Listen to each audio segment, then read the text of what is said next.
Hello guys, welcome to the learning lounge. આજના લેક્ચરમાં આપણે ગ્રામરનો ટોપિક સ્ટાર્ટ કરીએ પહેલાં એક ઇમ્પોર્ટન્ટ વાત કહેવાની છે એ છે કે આપણે ટેલિગ્રામ ચેનલ સ્ટાર્ટ કરવાની છે. મે બી આ લેક્ચર તમે જોવો અપલોડ થયે પહેલાં ટેલિગ્રામ ચેનલ સ્ટાર્ટ થઈ ગઈ હશે.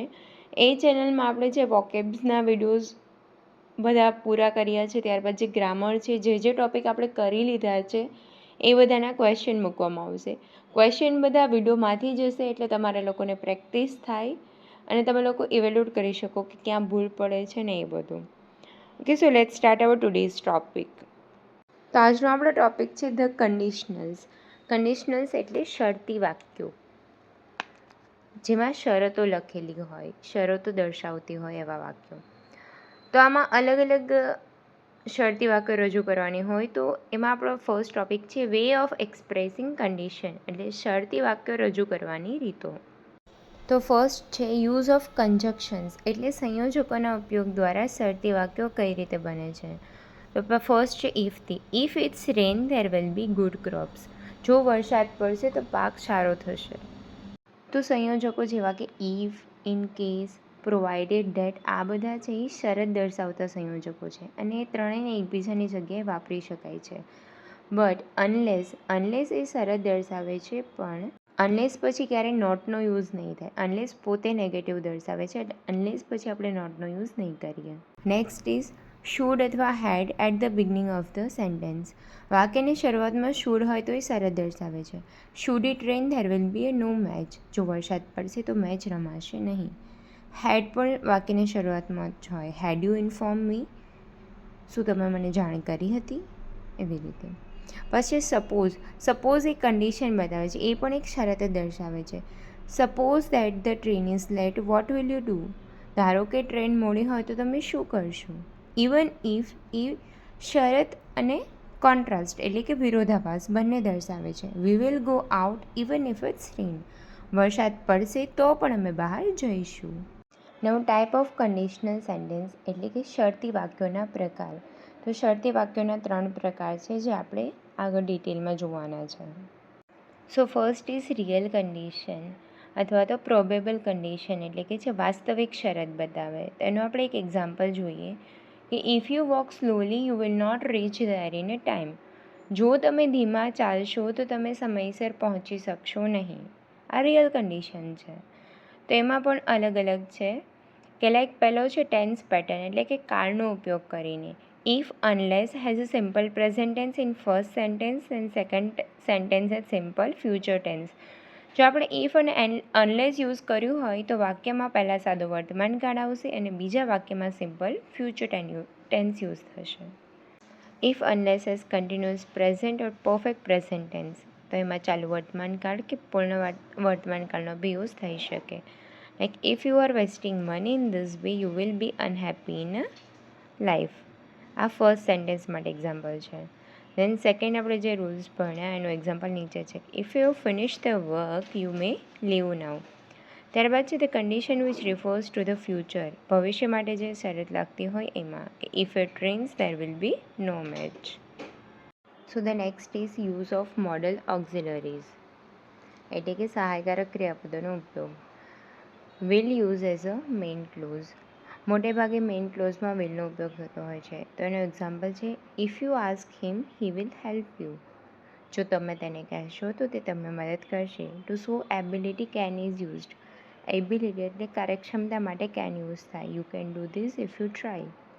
પરમિશન માટે may. If you have finish the work you may go now. Advise, સલાહ માટે શુડનો યુઝ થાય. If you want to lose your weight you should avoid oily food. Compulsion, command અને necessity હોય તો must. If you want to get the first class you must work hard.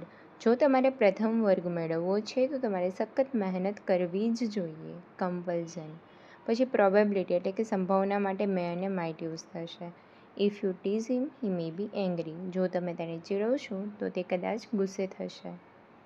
ત્યારબાદ next છે unreal condition, એટલે કે અવાસ્તવિક શરત. એમાં first છે if I had money I would lend you. જો મારી પાસે પૈસા હોત તો હું તમને આપત. ત્યારબાદ છે if you come earlier you would get the bus. જો તમે વહેલા આવ્યા હોત તો તમને બસ મળત. એમાં બી 3 છે, આપણે જે આગળ જોયું એવી જ રીતે. રિયલ કન્ડિશન હતી, ફ્યુચરને રિફર કરતી હતી. તો આ જે અનરિયલ કન્ડિશન છે એ પ્રેઝન્ટ માટે હશે. લાસ્ટ જોવો સી સૌથી પહેલાં. If I var in your place I would accept the proposal. જો હું તમારી જગ્યાએ હોત તો કદાચ હું દરખાસ્ત સ્વીકારત, પરંતુ હાલ હું તમારી જગ્યાએ નથી, એ વાસ્તવિકતા છે. પછી ટેન્સ પ્રમાણે એટલે કાળને પ્રમાણે. ઇફ કે unless use in past tense then would plus verb આવશે. If you invited him he would came here અથવા કમ હિયર. પછી મોડલ ઓક્ઝિલરીઝ એટલે કે સહાયક ક્રિયાપદ તરીકે. Mostly would is used but sometime could might also used. Mostly વુડનો જ યુઝ થાય, પણ ક્યારેક કુડ અને માઇટનો પણ યુઝ થશે. If you informed him he would come. જો તમે તેણે જાણ કરી હોત તો તે આવેત. If she tried she could do it. જો તેણે પ્રયાસ કર્યો હોત તો તે કરી શકી હોત. આ બધી અનરિયલ કન્ડિશન બતાવે છે. એટલે કે એવી કન્ડિશન કે જે હકીકતમાં થઈ જ નથી, શરત પૂર્ણ કરી શકે એવું છે જ નહીં. એટલા માટે આને અનરિયલ કન્ડિશન અથવા તો ઇમ્પ્રોબેબલ કન્ડિશન કહીશું, અવાસ્તવિક શરતો. ત્યારબાદ છે ઇમ્પોસિબલ કન્ડિશન એટલે કે અશક્ય શરત.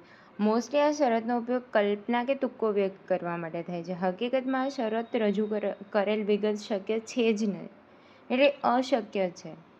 સો એના એક્ઝામ્પલથી આપણે જોઈએ કે if you had invited him he would have come. જો તમે તેણે આમંત્રણ આપ્યું હોત તો તે આવ્યો હોત. આમંત્રણ આપ્યું જ નથી તો આવવાની વાત જ નથી, અશક્ય વસ્તુ છે. If he head started his independent business he would have become a topmost merchant of the time. જો તેણે સ્વતંત્ર ધંધો શરૂ કર્યો હોત તો તે શહેરનો સૌથી મોટો વેપારી બન્યો હોત. So first is tense pattern એટલે કાળ પ્રમાણે. If unless in perfect past tense then in second clause would plus have plus past participle આવશે. If you had arrived in time the things would have been different. Okay, આ જે આપણે rule હતો એનું જ એક્ઝામ્પલ છે. Use had in place of if. Had you taken medical line you would have been a doctor. એટલે કે વાક્યની શરૂઆતમાં આપણે હેડનો ઉપયોગ કરીને ઇફને ટાળી શકીએ છીએ. ઉપર જેમ કીધું ને ઇફ યુઝ થાય તો હેડ બી યુઝ કરી શકાય, પણ યાદ રાખવાનું કે હેડ યુ ઇન્ફોર્મ્ડ એટલે કે ઇફ યુ હેડ ઇન્ફોર્મ્ડ એવું થશે. જો તમને જાણ કરી હોત તો હેડ યુ ઇન્ફોર્મનો મિનિંગ એવો થશે. સો ત્યારબાદ છે મોડલ ઓક્ઝિલરીઝ એટલે કે સહાયક ક્રિયાપદ તરીકે. મોટેભાગે મોડલ ઓક્ઝિલરીમાં વુડનો ઉપયોગ થાય છે, પરંતુ ક્યારેક અર્થ મુજબ કુડ કે માઇટ આવી શકે. એક્ઝામ્પલ ફર્સ્ટ છે if you would gone by train it would have been cheaper. જો તમે ટ્રેન મારફતે ગયા હોત તો તમને સસ્તું પડ્યું હોત. ત્યારબાદ છે if I had got the proper guidance. જો મને યોગ્ય માર્ગદર્શન મળ્યું હોત તો I could have done this. હું આ કરી શક્યો હોત. કરવાની ક્ષમતા બતાવે છે, એબિલિટી એટલે food. Had she got the medical treatment in time, her life might have been saved. જો તેણે સમયસર સારવાર મળી હોત તો જીવ બચાવી શકાય, પોસિબિલિટી બતાવે છે, તો આપણે ત્યાં માઇટ યુઝ કર્યું. ત્યારબાદ પાસ્ટની કોઈ બી કન્ડિશનને રિફર કરવા માટે, like if you had invited me I would have come to the party. જો તમે મને આમંત્રણ આપ્યું હોત તો હું પાર્ટીમાં આવ્યો હોત, પરંતુ આમંત્રણ જ નથી આપ્યું તો પાર્ટીમાં જવાની વાત જ ના આવે. સો થેન્ક યુ ગાઈઝ, આજના માટે આટલું જ. જો તમને અમારા વિડીયો ગમતા હોય તો પ્લીઝ લાઇક કરી દો, તમારા ફ્રેન્ડ્સ જોડે શેર કરી દો, અને આવા જ અવનવા ટૉપિક શીખવા માટે અમારી ચેનલને સબસ્ક્રાઈબ કરી બેલ નોટિફિકેશન ઓન કરી દો. જે બી તમને ડાઉટ હોય કમેન્ટ કરી દેજો, અમે લોકો રિપ્લાય આપી દઈશું. Thank you guys.